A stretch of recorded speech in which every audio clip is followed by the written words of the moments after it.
Hey, good day and good evening, everyone. As always, on Tuesdays, welcome everybody, and it's great that you are here with us today.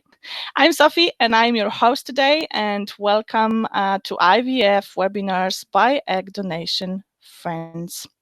We meet here every week, and we have done over 60 IVF webinars so far, and still counting. All our IVF webinars are available on our website, eggdonationfriends.com/IVF-webinars. And our IVF webinars are brought to you with the help of our partners, and our partners are Eiselspender, Fertility Clinics Abroad, and Donor Conception Network. And today we are here to talk about PRP ovarian rejuvenation, and is it a solution for a woman with low AMH? And the man who will tell us what does this abbreviation exactly mean and how it can be helpful in fertility treatment is Ahmet Ozyigit, clinical embryologist from North Cyprus IVF. The presentation will take around 35 minutes, and later there will be the time for your questions. So if you have any questions, you can type those questions in the chat section, starting even from now. And of course, our IVF webinars are recorded, and the rewatch from today will be available on our website tomorrow. And I think that's all from me for now. Dr. Ahmed, are you ready? Can we start? I hope so. Yeah, so we are good to go. Fingers crossed, let's do this. Thank you very much, Sophie, for your amazing introduction. And I would like to welcome everybody on this amazing platform.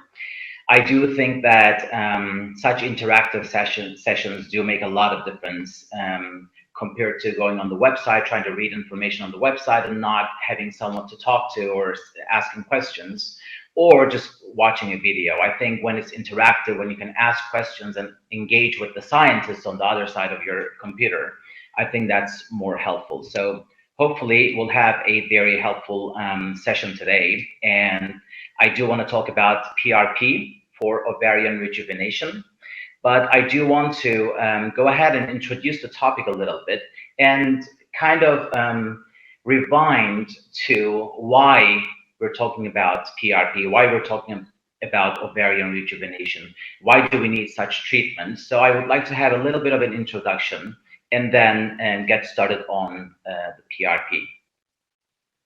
So if everybody is ready, I'm going to go ahead and get started. First of all, as I've mentioned, the reason why we're talking about PRP, the reason why we're talking about treatment options, different treatment options for women of certain age brackets is because we need IVF treatments, we need fertility treatments more and more. The demand for fertility treatments is on the rise as we go.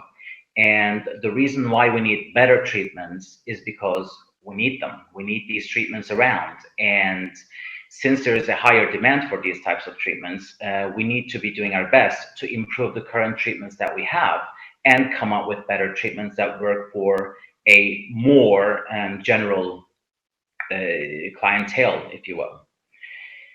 And as I've mentioned, today I want to do a little bit of an introduction on treatment options for women in older age brackets, let's say 40 plus, and in general, but more specifically, I want to talk about PRP for ovarian rejuvenation and how it works and how what we should expect.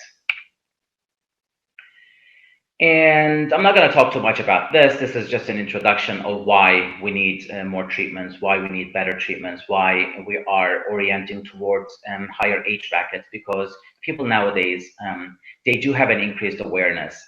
People can delay having children until later ages because of career prospects, because of increased awareness, because people want to be stable financially. People want to be stable in their relationships before they actually have children. It's not like in the past where the next thing after marriage would be having a child. Now we need more security. We need to be more solid about our finances and everything else. So we do delay having children until later ages, and that brings with it some problems in terms of being able to have children. Therefore, we need more treatments towards people who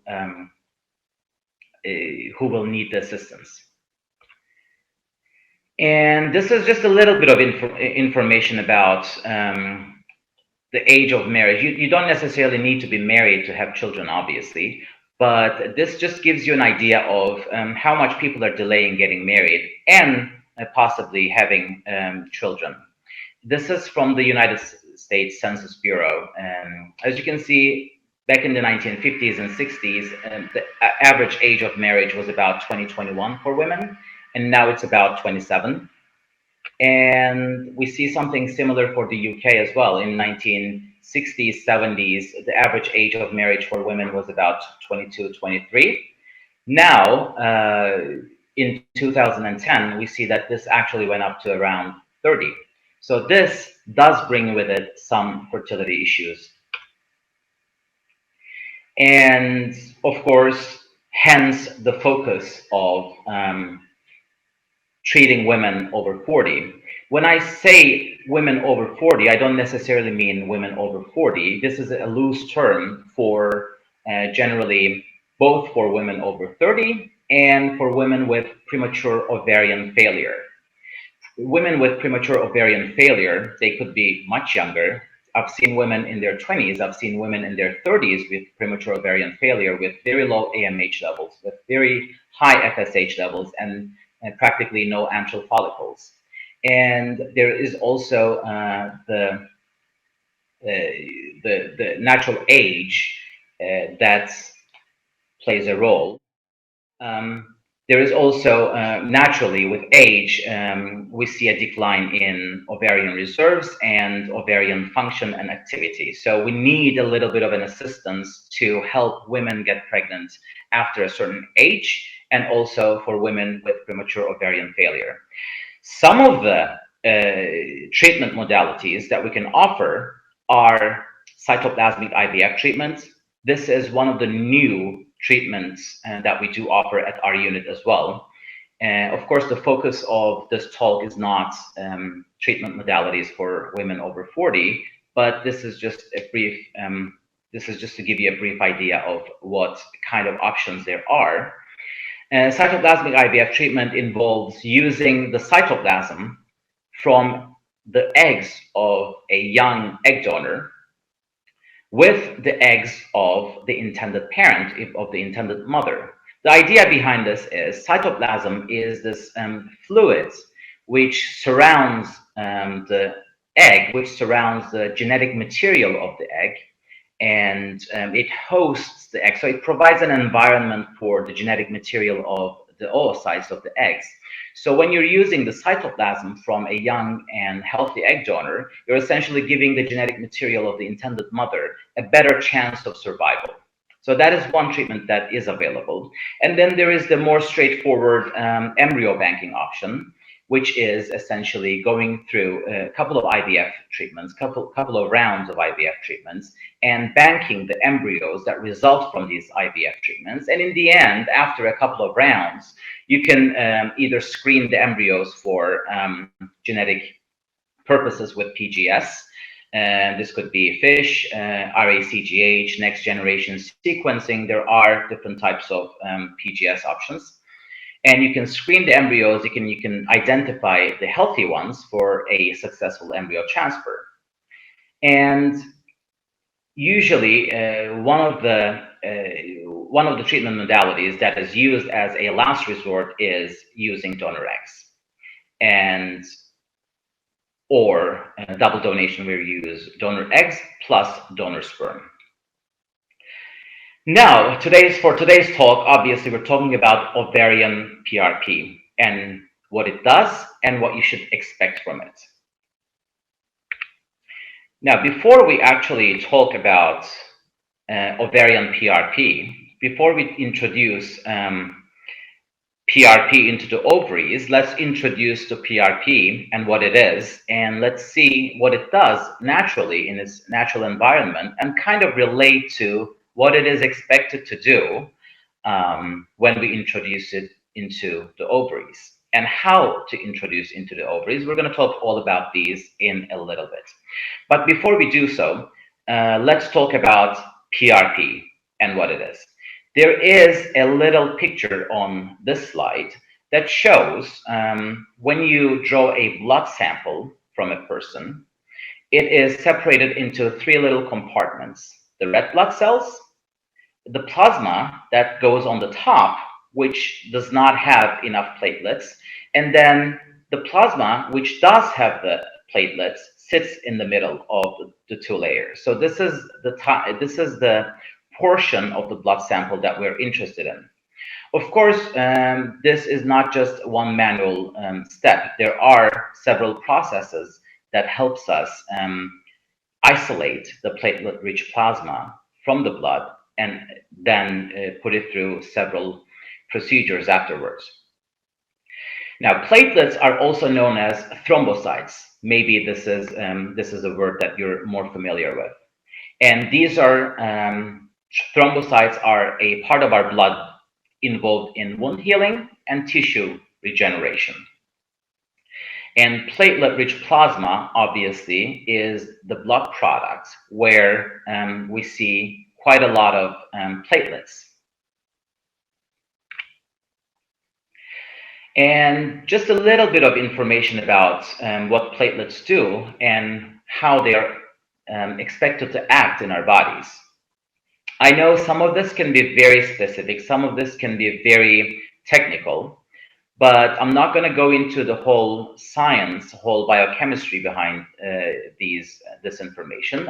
I'm just going to talk about how we can relate this to our topic and what we can expect from platelets to do for us. Now, in terms of the function of platelets,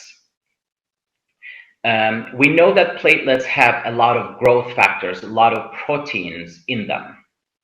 And these include several proteins such as epidermal growth factor, vascular endothelial growth factor, TGF-beta, TGF-beta 2, and several other classes that come with platelets. Now, in terms of, you don't need to worry about these, obviously, but this is just some extra information just to show you that there is actually a science behind using PRP in ovarian rejuvenation. And what do these things do? These peptides and these proteins that we just talked about, they do have specific functions. The EGF, the epidermal growth factor, is involved in cellular proliferation. The VEGF is involved in formation of new blood vessels. TGF-beta 1 and 2, this group in general, is involved in proliferation and differentiation of the cells. And PDGF is involved in growth, division of the cells, and growth of the blood vessels from its precursors, the precursors being the other components that help create these blood vessels, vascular endothelial growth factor being one of them. So as you can see, all of these peptides, all of these growth factors do come together and work collaboratively for growing the cells, for proliferating the cell lines and differentiating the cells into what we want them to be. And also with vascularization, with supplying with the blood vessels, they do help in terms of oxygen delivery, because through the blood vessels, the blood flows and the blood supplies oxygen to the tissues and the cells from where it travels. So with more oxygen, with better circulation, with growth factors that help with proliferation and growth of the cells, we're looking at something that helps the cells grow and develop and differentiate into something that they can be. And one of the good things about PRP treatment is because when you're isolating the PRP and when you're taking it out of its natural environment and just isolating a concentrate of PRP, you're also making sure that it doesn't cause inflammation in a way, because it involves hepatocyte growth factors. It involves other growth factors that help reduce inflammation as well. So in a way, using PRP helps with the growth, helps with the proliferation, but it also is equipped with certain elements that will reduce the inflammatory response, because when you're introducing something into your body, it usually creates inflammation because it's a foreign object, if you will.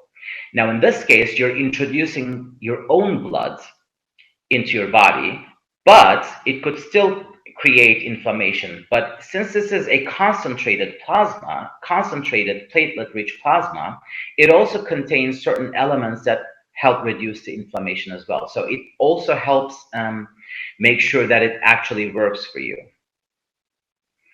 And obviously, when we're talking about PRP and what it can do, we're not talking about something miraculous. We're not talking about magic.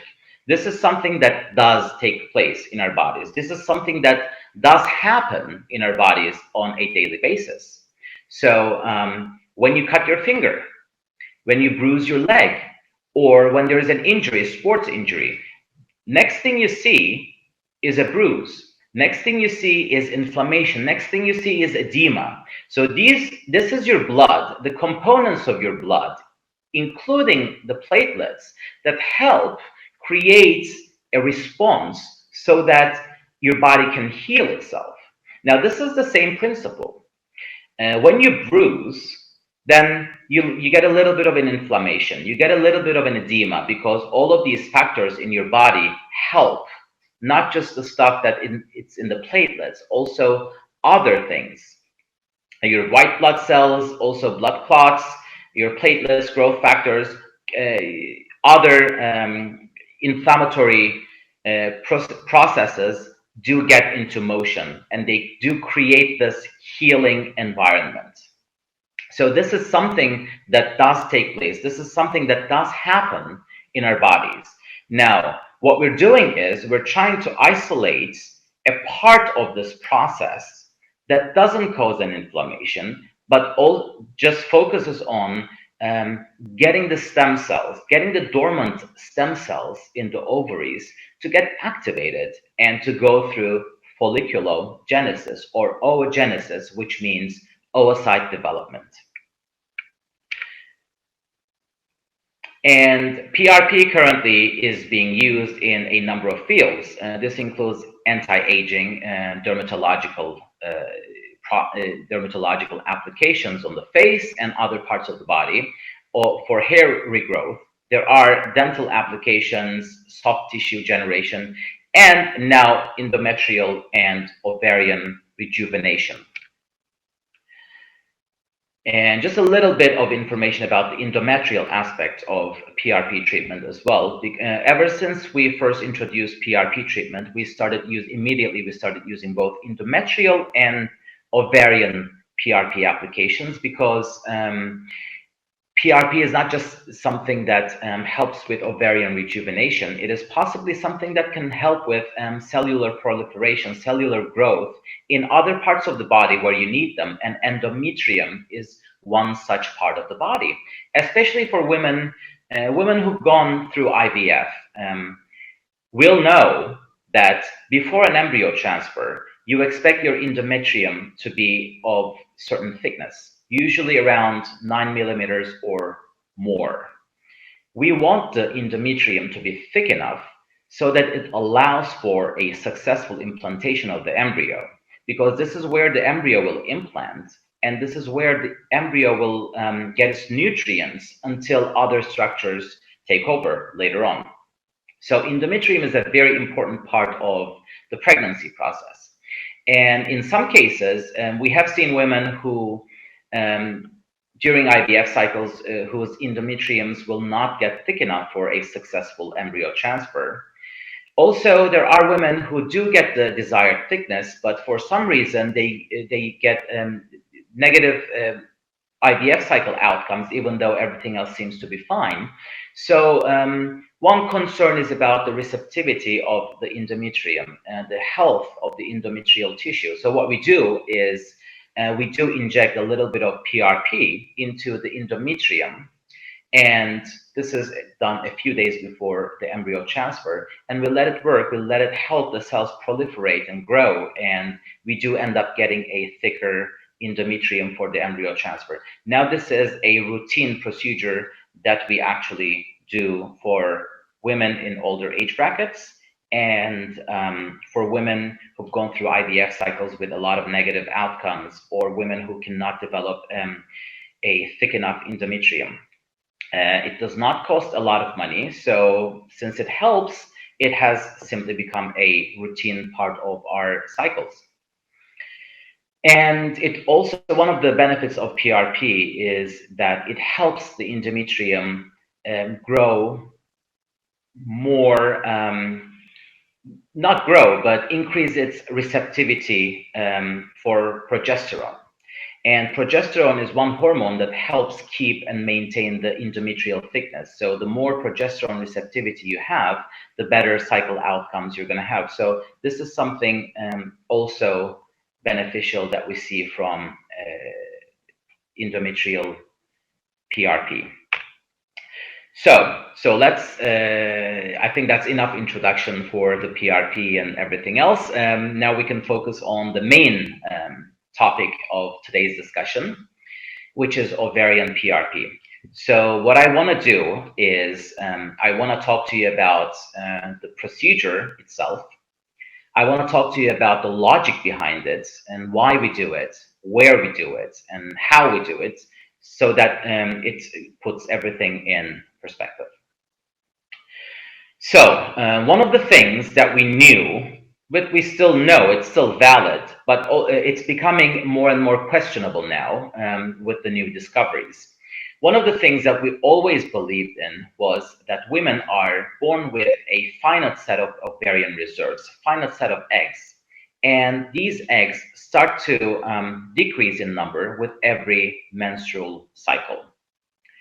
But recently, we have discovered that there are some stem cells in the ovaries, in the cortical part of the ovaries, in the cortex of the ovaries, there are some stem cells, and these stem cells appear to be dormant. So they're sleeping. We don't know why they exist there. We don't know what their specific roles are, but they do exist there and they're not activated. So that kind of gave an idea for ovarian rejuvenation.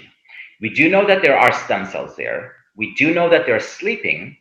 We don't know why they're there, but we are trying to figure out ways to get them to wake up. And this is what ovarian rejuvenation is all about. Now, this is just to give you an idea of how the ovarian function declines with age. Now, we know that the ovarian reserves of a woman is at its maximum level around 6 million oocytes, or follicles, if you will, at 4 months of gestation. So this means that a woman's maximum amount of reserves, ovarian reserves, happens before she is even born. And this number goes down to around 1 to 2 million at the time of birth. And around the age of 18, this number goes down to 100,000 follicles. And around the age of 48, we're looking at about 100 to 200 follicles in the reserves. So given that there is only ovulation once a month after puberty, and we only see one follicle developing into an antral follicle, into an oocyte for ovulation, this is quite a wastage. A lot of oocytes, a lot of eggs are being wasted from the ovaries before a girl is even born and after the birth and following puberty. We don't know why we're wasting so many oocytes, but this is the case. So putting all these things together with oocytes depleting at a very quick rate, and the stem cells existing just sitting there on the cortex of the ovaries, putting the two together, there is this new trend, there is this new treatment called ovarian PRP.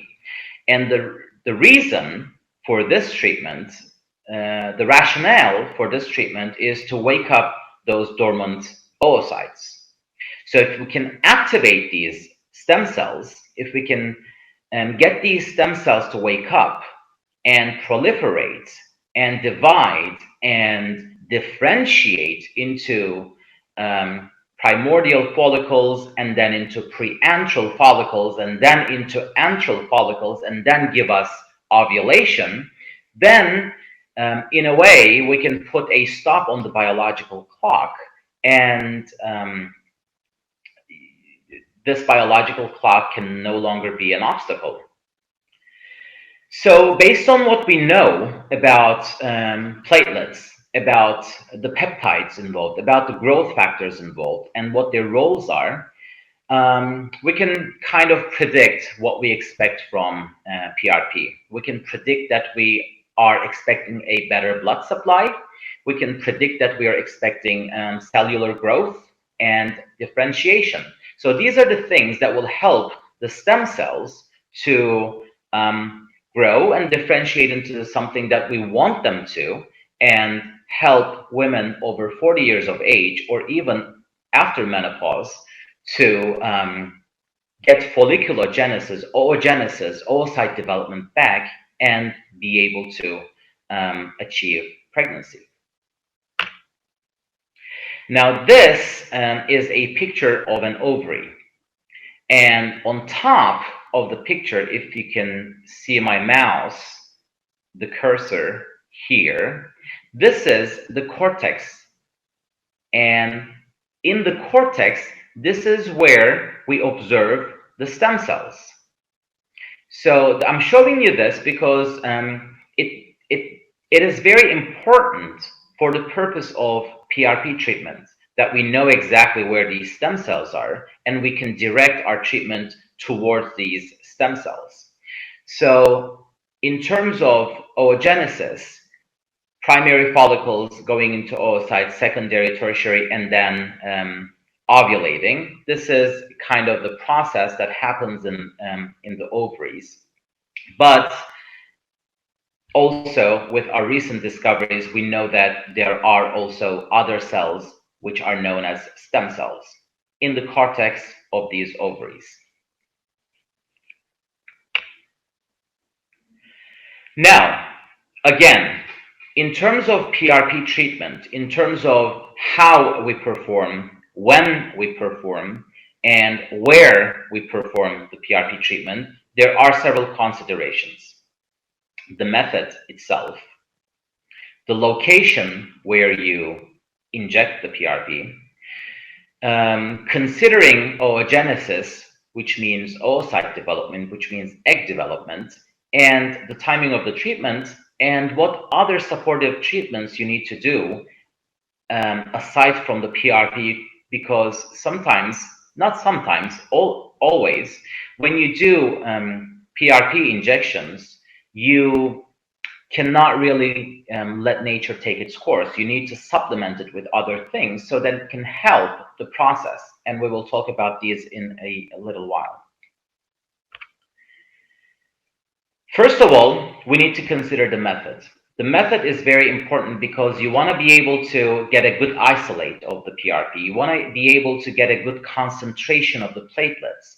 If you inject just any portion of blood, it's not going to do its job because it doesn't have enough platelets. So you want to make sure that the sample you get from the blood is well isolated, and that it contains a good concentration of the platelets so that you can do your job. And when you're taking the blood sample, there are other considerations, such as taking the blood sample in a tube which is anticoagulated so that it doesn't activate itself prematurely, because if the platelets activate themselves prematurely, by the time you inject them, they will not do their job.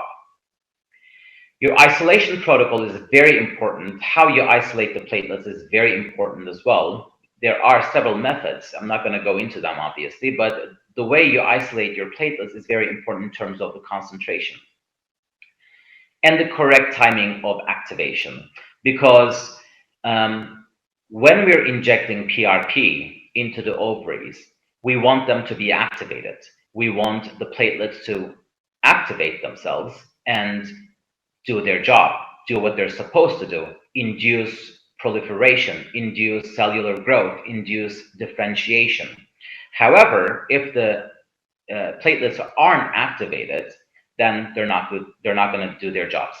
So correct timing of activation and correct protocols of activation before injecting into the ovaries is also very important. So in terms of your method, there are three things that you want to pay attention to. First of all, you want to make sure that you kind of deactivate them first or prevent them from activating themselves. Your isolation protocol to make sure that you get as many platelets as you can, and being able to activate the platelets at the right time before you inject them into the ovaries. And location is also another consideration, because if you remember just a couple of slides ago, we were talking about where the stem cells are. So when you're injecting your platelets into the ovaries, you want to make sure that you inject them at the correct place. You want to inject them at the cortex, because that's where the stem cells are. You cannot just inject the PRP into any part of the ovary. So you want to make sure that you get as close to the cortex as you can, go into the cortex from one tip of the cortex, and then in a way, work your way backwards, injecting into the ovary. This was our slide. So what you do is, once you go into the cortex of the ovary, you can inject around 1 ml, 1 cc of PRP into each ovary, into each cortex. And what you do is, when you go into the cortex, we do a transvaginal, kind of like the oocyte pickup procedure, what we do with egg collection. We go with a transvaginal catheter, and we go with a egg collection needle. So what we do is, we go into the ovary, we go into the cortex, and we go on to the end of the cortex. We inject it with a little bit of PRP, and we work our way backwards and kind of keep injecting in the entire length of the cortex. And that way, the entire cortex receives enough PRP and kind of try to cover all of the cortex. So location is also a very important consideration when you're injecting PRP. And of course, this is oogenesis is the most crucial of all, because when you're looking at injecting PRP into the ovaries, one thing that you need to keep in mind is how normal oocyte development works. So, because if you don't know the physiology behind this, if you don't know how eggs grow and how they develop and how they go into ovulation, so if you don't know all these procedures, all these processes, starting from mitosis into meiosis and the early development of the eggs, then you're not going to be successful, because timing is everything in terms of oogenesis, in terms of oocyte development. So this is why I put this graphic here. It doesn't have to make sense at this point, but what I'm trying to show you with this graphic is that there is a timeline of things. In terms of waking up the stem cells, you're looking at cells that are not egg cells, that are not eggs, that are not oocytes. You're trying to wake these cells up, and you're trying to convince them into believing that they're actually oocytes, so they can proliferate and turn into oocytes as they go along. However, this takes time. When you wake these stem cells up, initially, you're at the initiation level. So you're trying to go into the primordial follicle stage. And then, taking it from there, you go into the preantral follicle stage. And then from there, these follicles keep developing, and then they go into ovulation. However, keeping with this timeline, you can see that from the preantral stage, there is about 65 days of oogenesis, 65 days of oocyte development. Going back at the resting stage, at the initiation of follicular development, you're looking at around 120 days, which is around 4 months. So you need 4 months to grow oocytes, to grow egg cells from scratch. So that means when we perform PRP treatment, when we inject the ovaries, the ovarian cortices, with PRP, we expect to see oocytes. We expect to see something, at least some sort of proliferation, some sort of increase in the ovarian activity within 4 months, not sooner.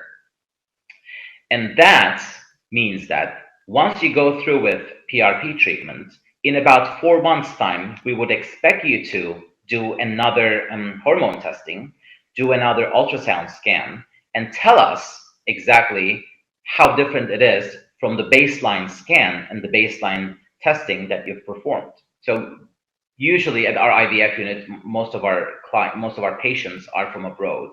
So usually what we do is we follow them in a remote satellite fashion.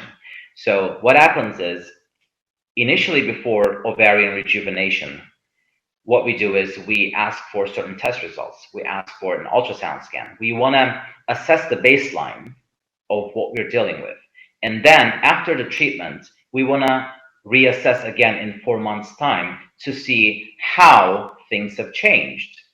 And it's amazing how much things can change within 4 months. So timeline is also very important. And also, one more thing that is very important is supported treatments. When you're initiating growth of cells, you also want to support them at the cellular level. What we do is we use human growth hormone, which has been found to help with recruitment of healthy oocytes for growth from the primordial follicles going into the preantral and antral follicles. So it helps increase the number of preantral follicles from the primordial ones.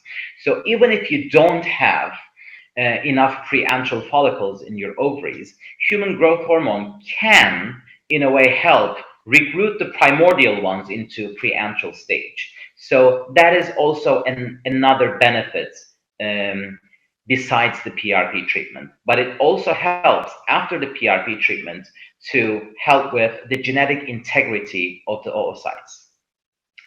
We also use aromatase inhibitors. If you've gone through IVF cycles, you've probably heard Femara or letrozole.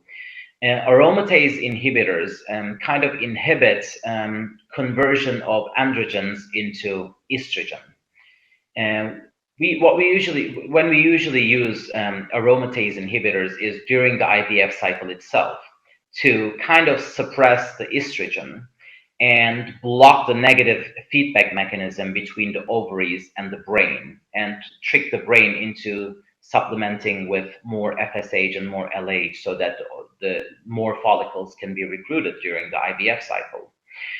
We also use aromatase inhibitors even when we don't do PRP. And obviously gonadotropins at a later stage when you're doing your IVF cycle to be able to induce controlled ovarian to give us eggs, to produce more eggs than your compared to your natural cycle. And in terms of success rates, it is kind of too soon to tell whether this is something groundbreaking, because it works for some women, but it doesn't work for others. It usually works for women with premature ovarian failure who still have primordial follicles, but it has a lower success rates in women over 50 years of age after menopause. So if you're in between, if you do have a depleted ovarian function, if you do have depleted ovarian reserves, but if you still have some ovarian activity, then PRP does help increase the number of ovarian activity. It helps increase the number of pre-antral follicles and antral follicles. So we do get quite a higher number of eggs when we compare IVF cycles before PRP and after PRP. We do offer IVF treatments to women sometimes with low AMH and high FSH levels with low antral follicles because they want to proceed with IVF cycles. And when we can't get results, we sometimes offer PRP treatments as an alternative if they're not willing to go through with egg donation. And after the PRP infusion, after the PRP injections, 4 months down the line, we do have another assessment, and we do see considerable difference between the first IVF cycle that was before the PRP and the second IVF cycle after the PRP. And you don't just see this in terms of the number of eggs that you collect. You actually see this in the numbers. You see this in the AMH measurements as well. You see this in the number of antral follicles that you see in the ultrasound scan. The antral follicle count before the PRP and antral follicle count after the PRP, they do vary greatly. And this is something that's amazing to see, that's amazing to view, and it's great for the patients, it's great for us because we know that it has worked, but this does not necessarily mean that we're going to achieve pregnancy 100% because we're still talking about IVF cycle after 40 years of age or after premature menopause in a way. So this is still not something that gives us 100% success rates. We don't know why it's not 100% because technically it should work for everybody. But this is where modifications come into place. When we first introduced PRP treatments, this was 4 years ago. When we first introduced them, we did not have the activation protocols that we do have now. We did not have the isolation protocols that we do have now. So in terms of our technique, in terms of injection location, the site of injection, we did not have the techniques that we have now. So as we go along, we have modified our techniques. We have modified this treatment quite considerably. Therefore, we are seeing better results compared to 3-4 years ago, much better result. But this is still a work in progress, if you will, because as long as you're getting results, this is a great thing. But if you're not getting results with everybody, then you have to question it. You have to think about other alternative ways of dealing with the group of women that you cannot get results when you do PRP injections. So it is too soon to tell, but we have had quite a lot of natural pregnancies after PRP infusions. We have had women fall pregnant at the age of 47 after PRP treatment, and some of them were actually perimenopausal. And we've had IVF pregnancies after PRP treatments. We've even had triplets after an IVF pregnancy, after a PRP infusion cycle. And this is one case study that I want to talk about. This is still bits and pieces from the case study because we still haven't published this case study. We intend to publish it probably sometime next year because we want to extend it and probably do a couple more cases in one study, not just one case. So this is still work in progress, but I took bits and pieces from this case study and I wanted to introduce it to you. I wanted to talk about it a little bit because this case to me was one case that was miraculous. Certain patient treated back in 2014, not with PRP, this was a regular IVF cycle. And she did have slightly elevated FSH and LH. The AMH was slightly lower. So this patient had somewhat lower ovarian function. And antral follicle count was around 10 follicles in between the two ovaries. We performed IVF. We were able to get 4 embryos at the end of the IVF cycle, and we transferred 2 of them which resulted in a live birth of a female child in 2015.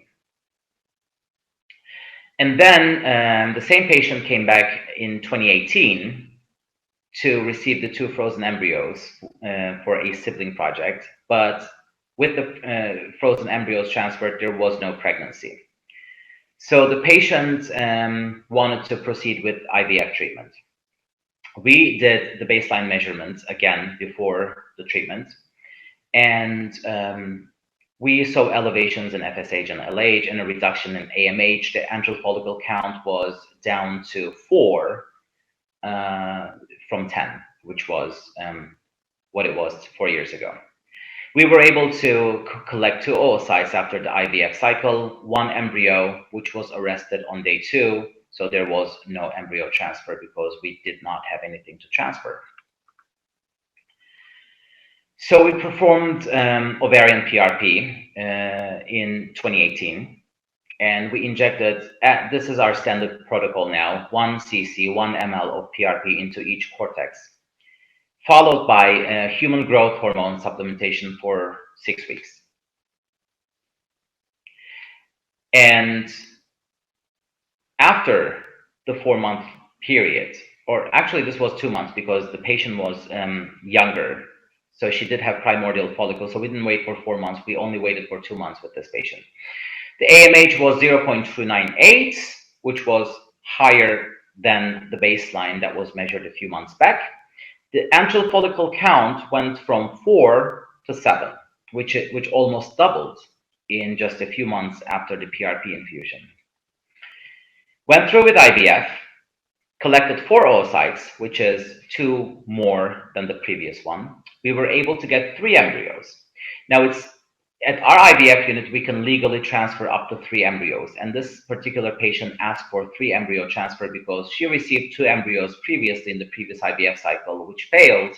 And because this time around in the previous IVF that she went through, there was nothing to transfer. And since this one had 3 embryos, she said, let's transfer all 3 of them because I don't think that it's going to work, but let's just give it the highest chance possible. And we weren't sure either because this was the first time we actually experienced something like this, to end up with 3 embryos transferred and ending up with triplets after the PRP therapy.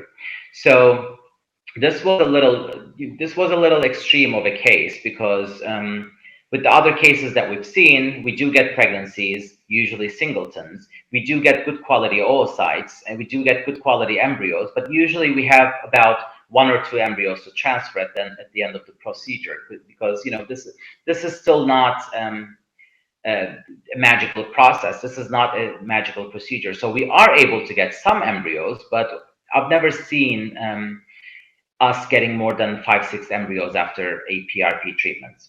But that's still something that we're happy with, because compared to 0 embryos, having 5 or 6 or 3 or 2 even, that's something great. But having all 3 embryos transferred and having a triplet pregnancy was something that we had never observed after a PRP treatment.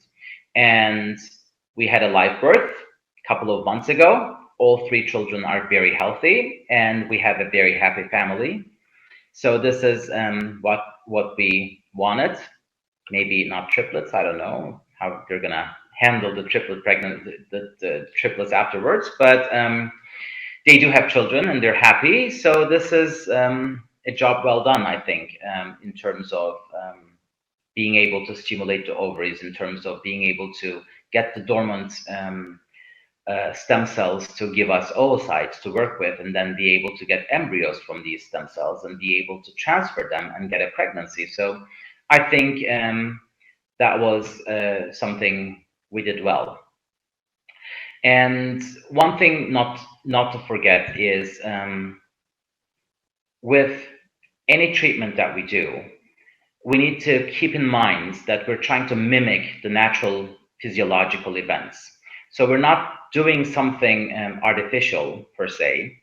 even though it's called artificial insemination, it's called assisted reproduction. And even though we're injecting gonadotropins and we're giving human growth hormone, we're giving different medications, these are still certain hormones that exist in the female body. So we're not introducing something totally unnatural into the female body with IVF treatments. And PRP is also something that's very natural. It is a part of your blood. It is something that exists in your body. So we're just taking it from one place, making sure it's concentrated enough, and then inject it into another place. So that minimizes the side effects, because you're not injecting something that's foreign to your body. You're injecting something that came out of your body. So in a way, we're doing something very natural with minimal side effects and maximal results. So that is something that we're proud of, and that is something that holds promise for future works and future research works as well. And we're doing our best to make sure that we perfect this treatment and make it work for a broader population of women. And the controlled ovarian hyperstimulation part of the IVF cycle is still very important. You still want to make sure that you're doing your best to stimulate the ovaries so that you can get the maximal results out of the IVF cycle, in consideration of the previous parts of the therapy that you just administered. So that's it in terms of my presentation, and I'll be happy to take questions now. And thank you for a very informative presentation and the case studies. And yes, indeed, we have already a few questions, so we will go with those. Okay. The first question will be, hello, Dr. Ahmed, is there an age cutoff to receive cytoplasmic IVF treatment? Okay, thank you, Lee, for this question. There is no age cutoff, actually. The age cutoff that we have to follow is the age limit of IVF cycles. In our country, the age limit of IVF cycles is 55. Obviously, this is for egg donation, but it doesn't really matter as long as it is the legal age limit. So 55 is what we use for our age limit for the cutoff of IVF treatment. And in terms of PRP, this is the same that we use. We use 55 as our age limit for PRP treatments as well. Oh, the question was asking for cytoplasmic IVF treatment, actually. So it's not for PRP, it's for cytoplasmic IVF treatment. It's a little off topic, but usually, yes, we do have to have an age limit for cytoplasmic IVF treatments, because cytoplasmic IVF treatment requires that you do have your own eggs. So the principle behind cytoplasmic IVF is that the woman goes through an IVF cycle. We collect the eggs, but the eggs themselves could have problems with the mitochondria. They could have DNA-related issues. They could have cytoplasm-related issues, especially in terms of mitochondria, aging mitochondria. The mitochondria is not able to provide the ATP, the energy that is supposed to provide the eggs. So in that case, we still need to have eggs from the women. So after a certain age, after the ovaries are highly depleted of eggs, we're not able to obtain enough eggs from the IVF cycles. So that's a problem for cytoplasmic IVF. So we want to make sure that we're still able to get at least 3 or 4 eggs after an IVF cycle, so that we can use the cytoplasm from the donor eggs and inject that cytoplasm into the recipient eggs, so that we can provide a better host for these eggs. But the patient, the intended parent, still needs to be able to produce a few eggs during the IVF cycle, so that we can actually use the genetic material from the patient and use the cytoplasm from the donor. So we do, in terms of that, we usually play by ear, because not every woman is the same. Someone will have a depleted ovarian function at the age of 35. Someone will still have some ovarian activity at the age of 49. So as long as there is an ovarian function, as long as the AMH is not totally zero, there is some ovarian function, then we can definitely consider a cytoplasmic IVF treatment. you for the question and two answers for that. And we will then take the look at the next question.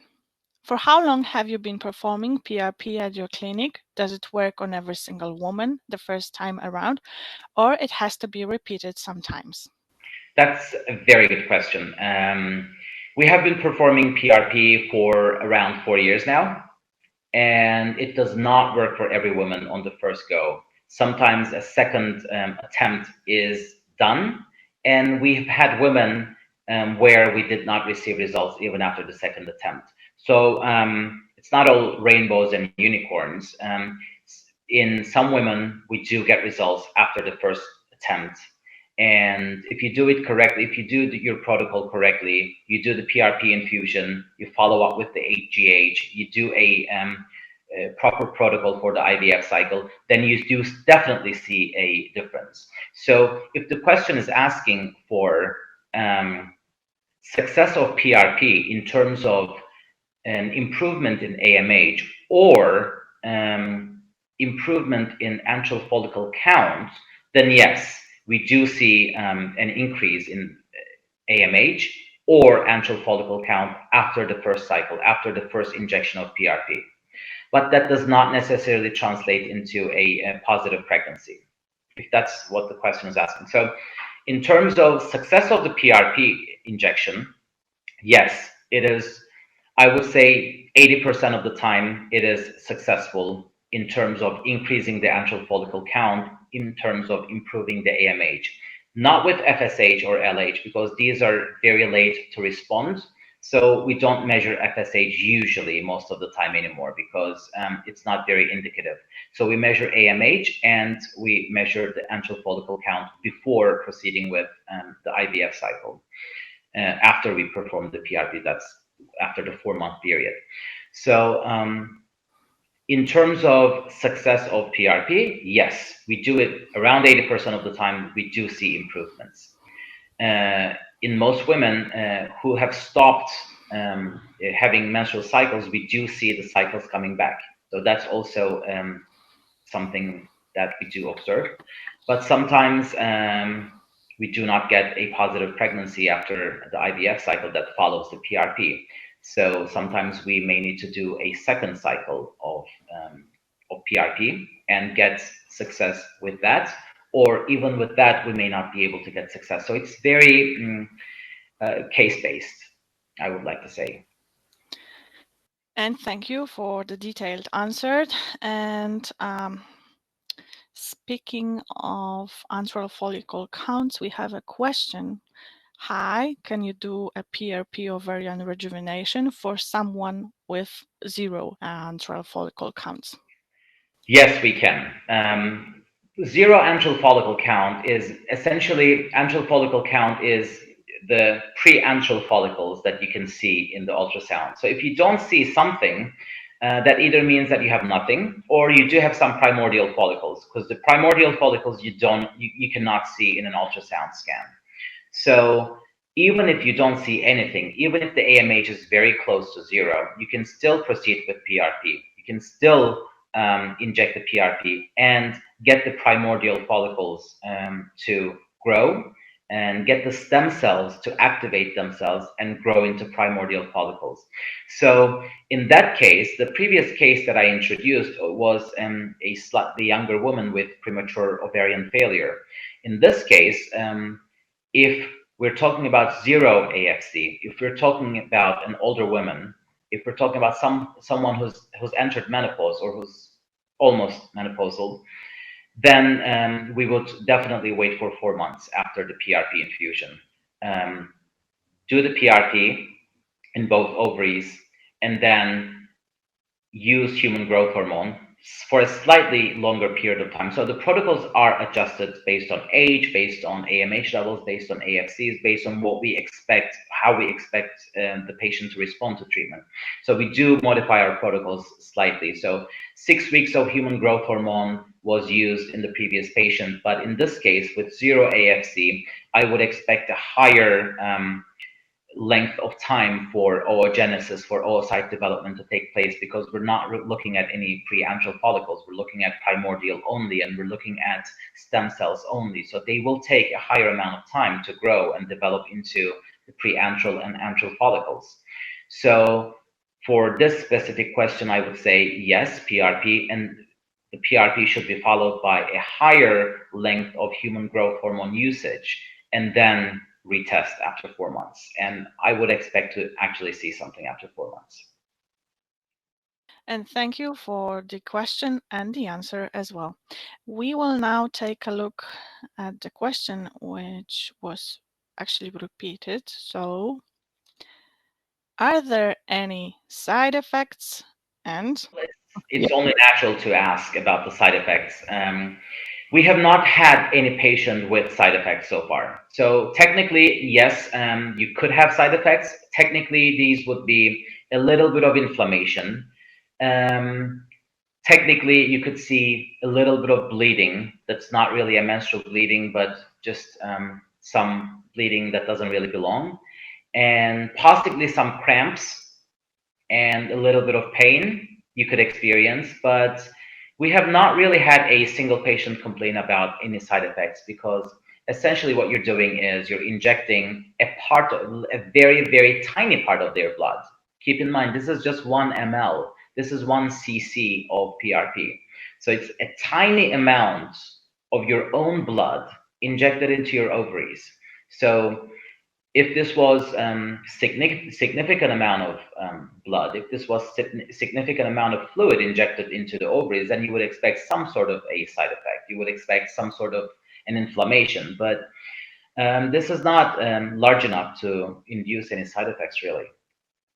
But technically, yes, some cramping, maybe a little bit of bleeding, or possibly some pain, but otherwise I would not expect anything else. And huge thank you for this answer as well. The next question will be this one. Could you provide us at least approximate price for PRP? Okay. Yes, I don't know if you're allowed to talk about prices here, but the cost of a PRP cycle is 1,500 euros. And thank you for letting us know. Yes, the next question will be about the quality. What about the quality of the oocyte obtained by this way? Okay, that's a very good question as well, because we were kind of concerned about that initially when we started, because you don't know how those stem cells are going to turn out. You don't know how you're going to wake up those stem cells and convince them into being oocytes. And these stem cells are also living in the ovaries for as long as the patient has been living. So they're also getting older as well. So we weren't sure if this would succeed. We weren't sure if we would actually get good quality oocytes or embryos. But again, it's very case-based. And the case that I presented, to have 3 perfect quality embryos that gave us triplets, healthy kids born recently. So yes, in some instances, in some cases, we do see quite a large number of oocytes compared to what it would be without the PRP.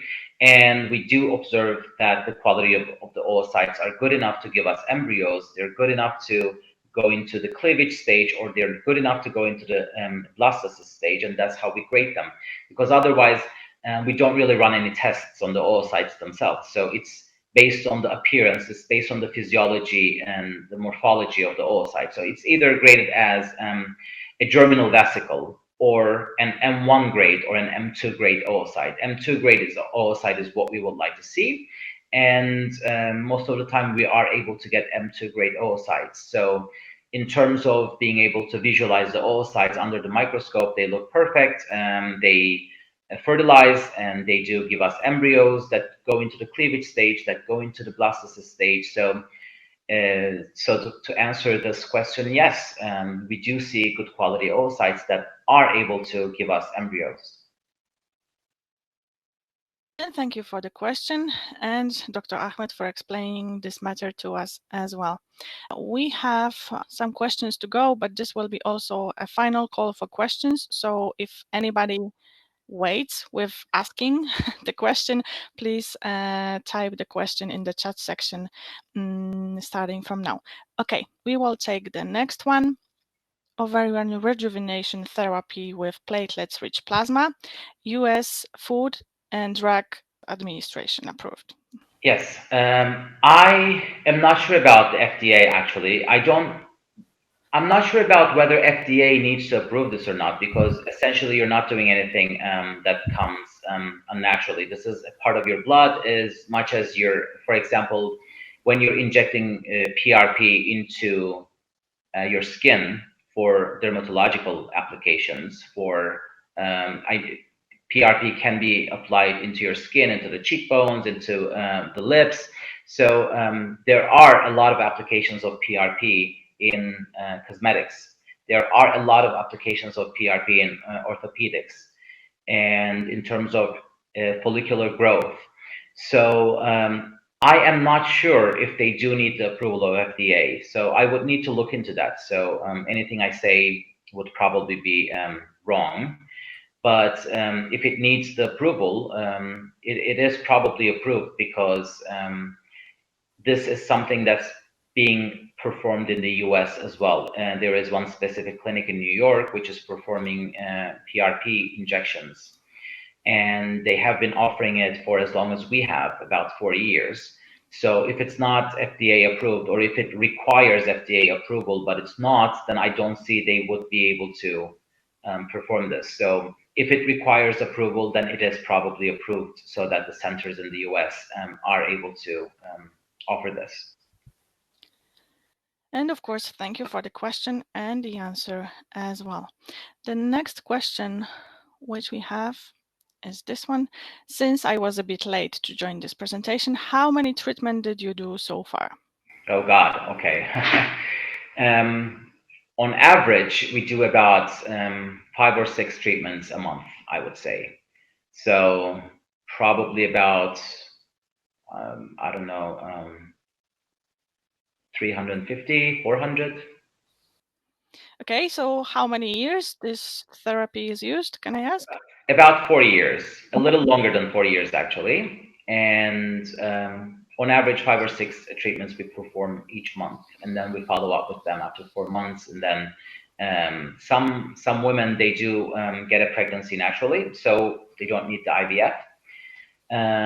Some women, they do need the IVF. They don't get pregnant naturally, even though we tell them to try, because this is, if you can get pregnant naturally, why go down the IVF route?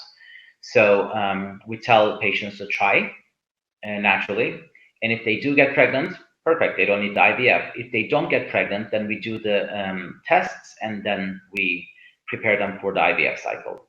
And sometimes we do get pregnancies, sometimes we don't get pregnancies, sometimes we do get pregnancies, but it ends up being miscarried. So just like IVF, just like an IVF cycle with your own eggs, not all the IVFs, even if you do get eggs, even if you do get perfect embryos, not all the IVF cycles will give you a pregnancy 100%.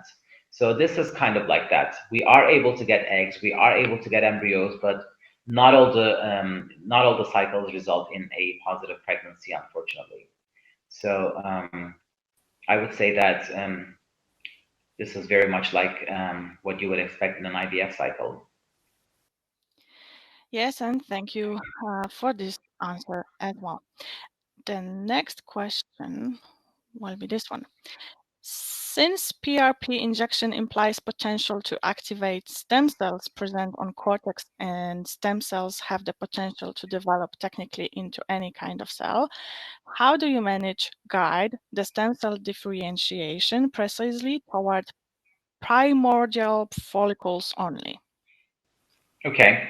Well, stem cells, they come from several lineages, and they do migrate to specific places. So we don't guide them per se, because they're already guided. They're already committed to being there. So if they're already existing in the cortex of the ovary, they're already committed to be ovarian type of cells. They're already committed to be reproductive type of cells. So what you do essentially is you're just giving them the nudge to kind of proliferate and to multiply and then to differentiate into the type of cells that already exist in their vicinity. So this is much like the kidney cells that they're producing with stem cells. They commit them first, they place them in the kidneys, and then they turn into cells that belong in the kidney. In this case, you don't need to commit the cells because they're already existing in the ovaries. They're already existing in the cortex of the ovary. So they're already committed to being there. They're already committed to being reproductive cells. So what you do is you just give them a little nudge to actually differentiate into what they're supposed to be. But if you were talking about embryonic stem cells, which are not differentiated, which are not committed, then you would talk about a whole set of issues because yes, they're not committed. Yes, they're not differentiated. So if you inject embryonic stem cells into any organ, then you're potentially looking at something that can have catastrophic side effects or end results. But this is something that is much, much safer because you're just using the stem cells that are existing in the ovaries that are already committed to being there. And thank you for the great explanation. For now, it looks like we will have the last question. Thank you for informative presentation. And doctor, which patient you would advise as the best use case for PRP therapy in ovarian rejuvenation? Any cases where this PRP is not advised? Okay, excellent question. I do usually, I would say, I'm usually honest with the patients and say, look, like we've been trying this, we've been doing this, and the best results we see is patients who still have some ovarian activity because that makes sure that they also have some primordial follicles that we can recruit. So that usually gives us the best kind of outcome. Patients who are already in menopause, patients who haven't had a cycle for a few years, for example, someone who's entered menopause at the age of 45 and they're trying this treatment at the age of 55. It's been 10 years since their last menstrual cycle. It's been 10 years since any kind of activity has taken place in the ovary. So these are the patient groups that we see the lowest rates of success. However, the patients who've had menstrual cycles up until recently, or patients who still have their menstrual cycles, but they have a significantly reduced ovarian function. They're not able to get good quality oocytes in their IVF cycles. They're not able to get any response to the IVF cycle, but they still have their menstrual cycles, or they've had their menstrual cycles up until recently. Then we do see the better results with them. Age does have a significant impact. Someone who is 35 years old with premature ovarian failure is going to have a better outcome compared to someone who is 50 and who has a natural course of ovarian failure, if you will. So yes, age is a factor because it usually means that you do have some primordial follicles back there that you can recruit, and so does the status of having menstrual cycles. So these are the groups of patients that we see better success rates.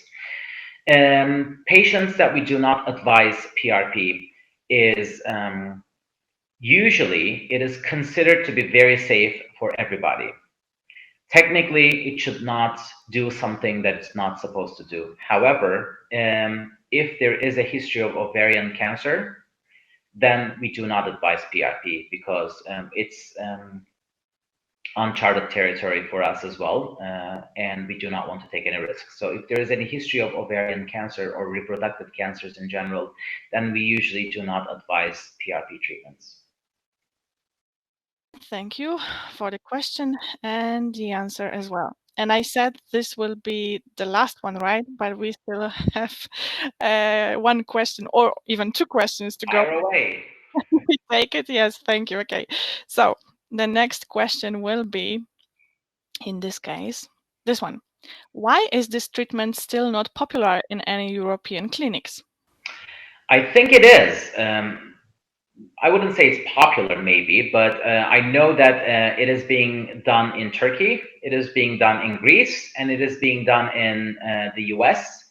I'm not sure about other clinics, but we've been doing it at the same time as the US started doing it, and at this, I think, pretty much at the same time as Greece, and Turkey followed a little later. But I don't know why it's not very popular per se, but it might have something to do with the methods they've been using, because we started using this 4.5 years ago, and we've modified our technique. It's not just a matter of getting the PRP and injecting the PRP into the ovary. It takes a lot of science. In my presentation, I try to convey that a little bit. I try to show the important phases of oocyte development, to show that location matters a lot, to show that the science, the physiology behind everything, behind all of this, is a great determinant of your success with PRP. So you cannot just inject the PRP into the ovary and expect it to just work magically. You need to take into consideration the activation and deactivation initially, activation later on, the location that you inject, how long you're supposed to wait, what other supplemental drugs that you need to give.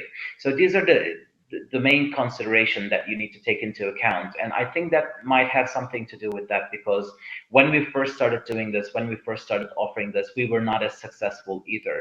So I can see this being tried and not working for some clinics, and maybe they abandoned it later on. I don't know. I don't know. I would need to look into it, obviously, but it is still a work in progress. We do have good success rates with it, but also we are still far from being complete in terms of our modification of the techniques, because we are even this 6-7 months ago, we just introduced something new into our technique. So it is a work in progress, and we always try to do it better. And just like the IVF treatments, when they first started back in 1970s, it was it was very primitive. And then ICSI was not found until 1997, until 20 years later, after IVF cycle started. And then PGD was not invented until later on. So just like that, it takes time. You need to modify your technique, you need to modify your science, you need to update your knowledge, and kind of work backwards a little bit and see which treatment, which groups of women you've had success in, which groups of women you haven't had success in, what are the demographic differences, what are the differences in terms of age, in terms of baseline hormones, in terms of other factors that you may not necessarily think of initially. So kind of work backwards and collect your data and see what you can do better. So I think it is something that is in work, that it is a work in progress, and we are trying to make it better every day. And if European clinics are not administering it today, maybe they're waiting for the procedure to be soundproof, or to be perfect, so that they can adopt it. Thank you for the great question and the great explanation as well. The next question we have already is, could PRP therapy help in endometriosis as well? Have you had any experience in such kind of treatment? Endometriosis is something different, I want to say, because in that case, you're looking at a totally different pathology in the endometrium. And I wouldn't expect PRP to help with endometriosis, to be, to be honest. If we're talking about women having problems getting a thicker line for their embryo transfer, then yes, definitely it helps. But with endometriosis, we've actually never considered using PRP for endometriosis, and I don't see how it could help.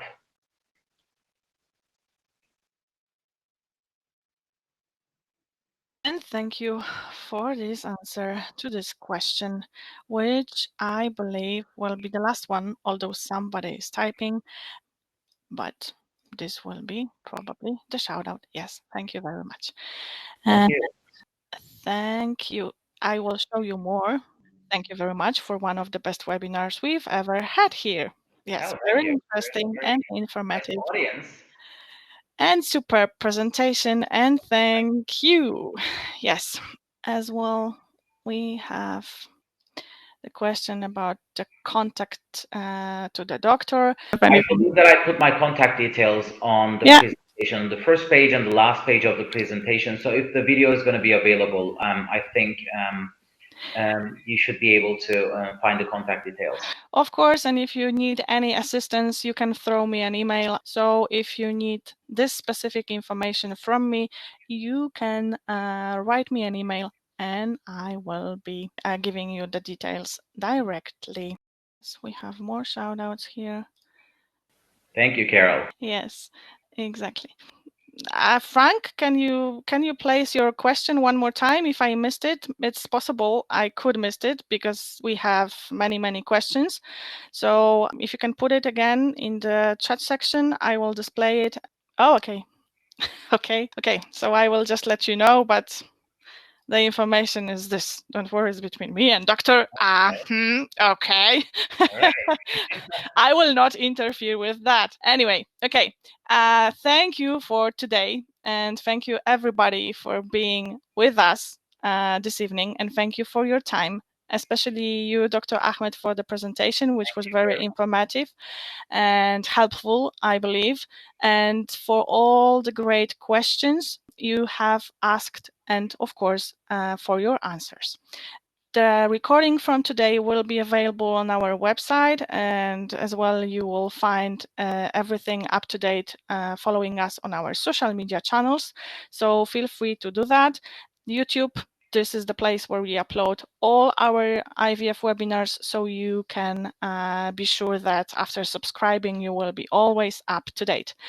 If you have any final comments, Dr. Ahmed, if you want to add anything, please feel free to do that. I just want to thank you for providing us with this amazing platform, and I'm looking forward to be here again. Yes, indeed. It was really pretty awesome, the presentation and the Q&A session. So thank you one more time for that. And of course, we are here week by week on Tuesdays, same time, same place. So if you feel like joining us next week, we will be honored. So for today, this will be the wrap. Thank you, Dr. Ahmed and North Cyprus IVF. Have a great night in Cyprus and have a great day wherever you are. And yes, bye for today.